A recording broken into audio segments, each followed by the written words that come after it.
very good afternoon and welcome to this edition of YES101's Visual Radio. Bringing you the news, I'm Hashni Pathirana, and let's start off with a look at your local stories. In your top local stories, the Department of Posts has submitted its expenditure estimate for the upcoming presidential election. Now, Postmaster General P. Satkumara said the Department of Posts has submitted an expenditure estimate of Rs 1.4 billion to the Election Commission for presidential election duties.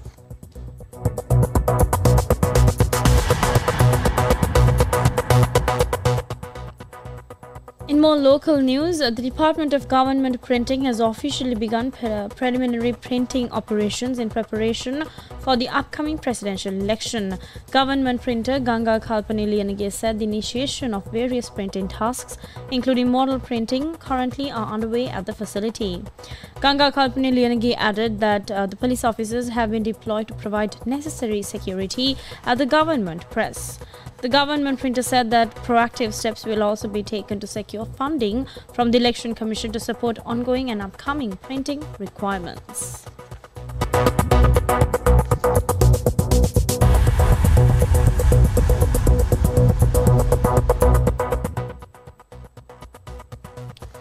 Now, in more local news, search operations have been called off for the 6 missing crew members, including 2 Sri Lankans, from the Prestige Falcon tanker that capsized in the Oman Sea last Monday. According to the Sri Lankan embassy in Oman, 6, including 2 Sri Lankans, are still missing. Due to the failure in extensive efforts over several days, they have decided to call off the search operations. The search previously yielded only 9 survivors and 1 dead body out of the 16 crew members who were on board. Prestige Falcon, a Comoros-flagged oil tanker, capsized off Oman recently.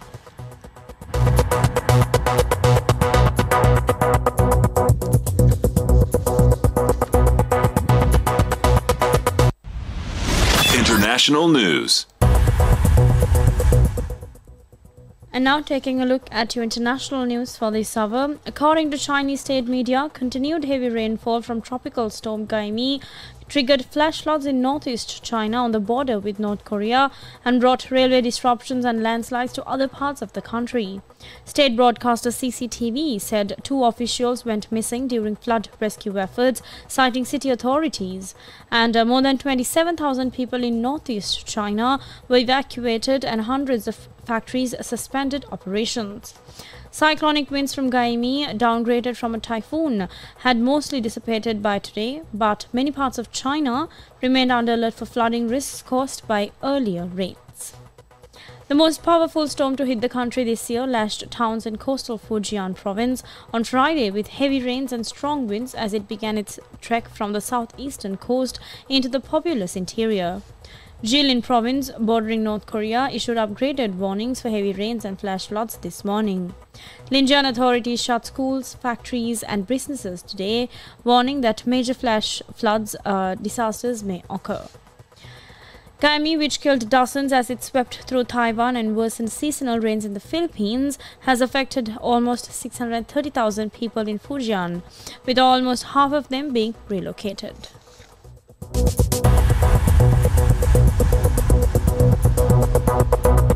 Sports news. And finally, taking a look at your sports update for this hour, Sri Lanka's young badminton sensation Viren Nathasinghe will participate in his opening group stage encounter at the Paris Olympic Games badminton competition today. Now competing from Group G in the preliminary singles round, Nathasinghe will take on the Malaysian opponent, world number 7 Lee Zijia. The match will begin at 1:40 p.m. local time at the Porte de la Chapelle Arena in Paris.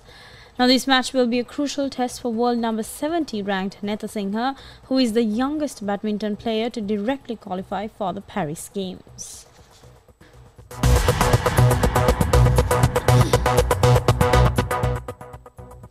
And with that, we wrap up this edition of YES101's Visual Radio. I'm Hashini Pathirana. Thank you for watching.